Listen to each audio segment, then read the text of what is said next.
Assalamualaikum Barai, selamat datang kembali di Guru Gembul Channel. Sekarang kita punya kajian tentang makhluk kerdil, ras hobbit di Indonesia.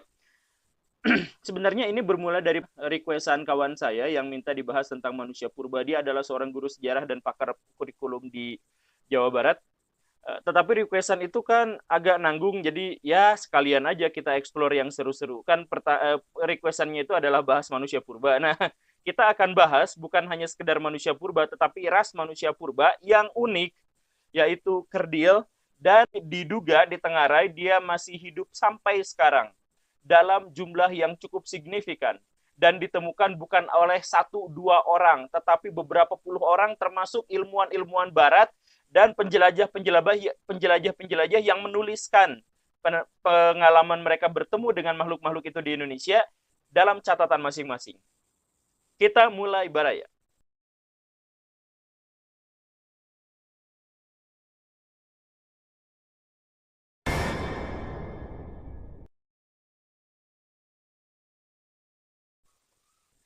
Cerita ini dimulai dari kisah Timothy Darrow yang datang ke Flores tahun 1977.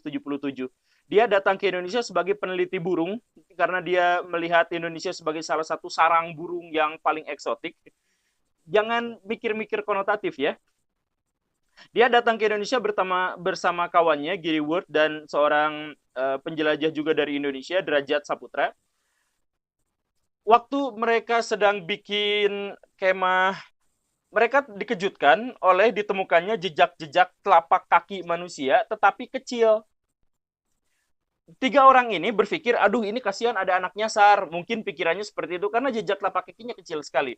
Jadi diduga anak kecil. Ketika mereka menyusuri jejak telapak kaki itu, setelah beberapa kilometer, akhirnya menemukanlah bahwa di dekat sebuah sumber air, ada makhluk ternyata bukan manusia.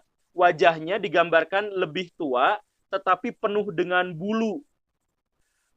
Tapi mereka berjalan tegak, bukan anak kecil. Jadi ini jelas adalah orang pedalaman. Tetapi apa?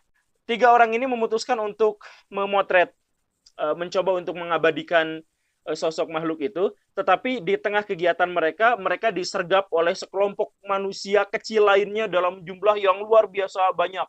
Mereka disergap, diserang dengan berbagai senjata. Darrow berhasil selamat karena berlari dan memanjat pohon sampai tidak ketahuan, tetapi dua kawannya dicabik-cabik sampai mati dan dimakan oleh Ebu Gogo. Ebu Gogo, siapakah itu? Inilah kata kuncinya. Darrow yang selamat itu akhirnya mencari bantuan ke penduduk lokal orang Flores dan dia juga datang ke kantor polisi untuk melaporkan bahwa dua kawannya mati diserang sama makhluk-makhluk kecil yang aneh itu. Polisi tidak mempercayai cerita itu karena Ebu Gogo atau makhluk kerdil itu hanya makhluk mitologi. Para polisi itu menyatakan dia sudah ada di sana selama puluhan tahun dan tidak pernah ada kasus yang seperti ini. Cerita Ibu Gogo adalah cerita tentang makhluk-makhluk kecil yang disampaikan oleh orang zaman dulu. Jadi, menurut polisi, kesimpulan dari polisi, Timothy Darrow ini justru malah membunuh dua kawannya, kemudian menuduh makhluk yang supranatural itu sebagai pembunuhnya. Begitu. Jadi, ini hanya dikatakan alibi saja. Maka Timothy Darrow akhirnya divonis penjara seumur hidup di Krobogan, Bali. Dan dia baru selesai masa tahanannya tahun 2013 Februari dilepaskan. Dilepaskan karena dia sudah meninggal. Jadi dia menghabiskan sisa waktunya di penjara sampai dia meninggal di Bali. Begitu. Nah, apakah Ibu Gogo itu ada? Jadi orang Flores di generasi kakek itu memang sering menceritakan tentang keberadaan Ibu Gogo. Makhluk kecil dan makannya rakus sekali. Kata Ibu Gogo itu artinya moyang yang makannya rakus gitu, segala dimakan. Nah, itu dianggap cerita bohong-bohongan aja, tetapi kemudian tahun 2003 itu ditemukan di liang Boa Flores oleh peneliti dari Australia dan gabungan dari Indonesia yang menyebut bahwa di Flores memang sempat ada makhluk kecil, makhluk kerdil yang kemudian diberi nama secara ilmiah itu adalah Homo floresiensis, manusia dari Flores. Apa yang menjadi ciri khas dari makhluk ini adalah karena dia ukurannya sangat kecil, 1 meter atau kurang dengan kapasitas otak yang tidak sampai 400 cc. Otak seperti itu artinya lebih kecil daripada simpanse. Jadi untuk ukuran primata seperti kita simpanse, orang utan, oa dan semacamnya, kapasitas otak itu berbanding lurus dengan kecerdasan, dengan kemampuan menghasilkan teknologi. Dan ditemukan juga bahwa Homo floresiensis itu dilihat dari fosilnya dan fosil di sekelilingnya dan beberapa artefak yang juga secara tidak sengaja ditemukan di situ, itu menunjukkan bahwa mereka adalah makhluk yang sudah bisa membuat perkakas. Jadi artinya begini, kalau dia otaknya lebih kecil daripada simpanse, semestinya dia tidak bisa menghasilkan perkakas yang lebih baik daripada perkakas buatan simpanse. Karena dia adalah primata. Kenyataannya, dilihat dari apa yang dihasilkannya, nampaknya Homo floresiensis ini menghasilkan teknologi yang sama dengan ras manusia-manusia praaksara di Indonesia. Bukan lagi purba, praaksara di Indonesia. Tetapi otaknya kecil. Makanya temuan ini ketika mulai disebarluaskan, ini booming bahkan mengalahkan boomingnya Bigfoot di Amerika Serikat. Jadi orang-orang di seluruh dunia itu kaget dengan temuan seperti ini. Nah, orang Indonesia aja yang teis-teis saja, bahkan saya sakit hatinya itu di Indonesia baru masuk buku sejarah tahun 2013. Artinya 10 tahun dari penemuan ini. Kan ngenes orang Indonesia tuh, kok soal pengetahuan itu jauh ketinggalan gitu. Ditemukannya di Indonesia oleh orang Indonesia dan mengubah sejarah dunia bisa dikatakan, dan terpaksa ilmuwan-ilmuwan antropologi, ilmuwan-ilmuwan biologi dalam hal ini harus merevisi teorinya gara-gara temuan ini. Tapi di Indonesia mah teis-teis aja, santuy, dan tidak pernah diberitakan, tidak pernah dibahas. Baru 10 tahun kemudian muncul di buku sejarah, itu pun satu paragraf tipis sedikit sekali. Parah sekali pengetahuan di Indonesia tuh terhadap hal-hal yang update. Ya, tapi sudahlah itu main. Nah, tetapi maksudnya adalah Homo floresiensis ini diperkirakan usianya hanya 13.000 tahun. Sangat jauh, tetapi untuk ukuran manusia purba itu sangat dekat. Artinya ada kemungkinan bahwa spesiesnya mungkin masih hidup sampai sekarang. Kalau kakek-kakek orang Flores menyatakan bahwa mereka pernah ketemu dengan Ebu Gogo, mungkin mereka pernah melihatnya, bukan gara-gara itu cerita rakyat belaka. Begitu.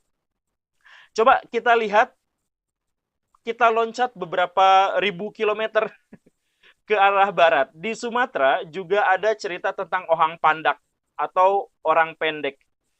Makhluk itu digambarkan kurang lebih sama seperti Homo floresiensis. Tingginya antara 75 cm sampai 100 meter. Kemudian diceritakan oleh masyarakat, khususnya suku anak dalam, mereka cerita bahwa manusia-manusia kerdil ini sering berbagi hewan buruan dengan mereka, kadang-kadang berinteraksi. Orang suku anak dalam menceritakan bahwa makhluk-makhluk kerdil ini juga ngomong, tapi kalau ngomong berbisik. Mereka berbisik, tapi mereka bisa berkomunikasi. Begitu. Nah, orang pendek ini digambarkan matanya agak berjauhan, jarak matanya berbulu lebat, kemudian kakinya agak nyerong sampai jempolnya itu menghadap ke belakang. Begitu, diceritakannya seperti itu, tapi dia berdiri tegak. Dan cerita ini bukan hanya diceritakan oleh orang-orang suku anak dalam. Kalau yang menceritakannya warga lokal, biasanya mereka hanya menyebut bahwa itu bukan cerita folklore doang, bla bla bla bla. Tetapi sejak zaman Marco Polo yang datang ke Indonesia tahun 1200-an, dia sudah menyebut-nyebut tentang makhluk ini. Kemudian waktu zaman kolonial tahun 1923, Mr. Harverden juga menuliskan tentang keberadaan makhluk ini. Dan akhirnya di zaman sekarang, sejak tahun 1994, Dr. Dewi Martyr dan Jeremy Holden menyatakan pernah melihat makhluk ini 5 kali di lokasi yang berbeda di Sumatera. Jadi makhluk kerdil ini masih eksis setidaknya menurut dia. Cuman dia nggak yakin apakah dia melihat manusia, ras manusia, atau dia melihat ras kera. Dia tidak yakin, tetapi dia yakin dengan sepenuh hati bahwa dia melihat makhluk berdiri tegak dengan wajah menyerupai manusia. Bulunya lebat, bukan siamang. Karena dia walaupun bisa bergelantungan di atas pohon, tetapi dia juga berjalan di atas tanah, dan dia kadang-kadang membawa tombak. yang artinya ini lebih menyerupai manusia daripada kera. Jika pernyataan ini bisa dibuktikan, maka kekayaan hasanah Indonesia menjadi lebih lagi, karena kita sekarang sedang berhadapan dengan manusia purba yang masih ada sampai sekarang, dan bukan hanya kepurbaannya, tetapi karena ukurannya yang kecil. Lagi-lagi, kita bukan hanya menemukan itu di Flores, kita juga tidak hanya menemukan itu di Kerinci, di sekitar pemukiman suku anak dalam, tetapi kita juga menemukan itu di Aceh.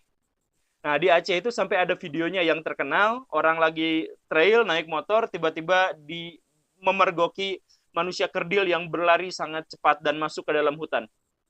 Orang Aceh menyebut mereka sebagai orang Mante. Dan orang Aceh juga menyatakan mereka bukan hanya melihat sekali dua kali, tetapi banyak saksi mata yang pernah melihat orang Mante, walaupun tidak berinteraksi dengan baik. Orang Mante juga digambarkan kecil, tidak sampai 1 meter, tetapi tubuhnya kekar, sangat cepat, dan mereka biasa berburu. Mereka membawa tombak. Video yang viral itu juga mereka membawa tombak. Asli atau tidaknya video itu, tetapi orang Mante di situ memang sudah banyak diceritakan, dan Marco Polo yang tadi saya sebut itu menemukannya di Aceh tahun 1200 sekianan. Begitu. Kita juga akan menemukan sosok-sosok makhluk kerdil ini ada di seluruh Indonesia, di antaranya adalah di Sulawesi, suku Oni, dan tempat-tempat yang lain. Baraya begini, saya pengen menyatakan sesuatu.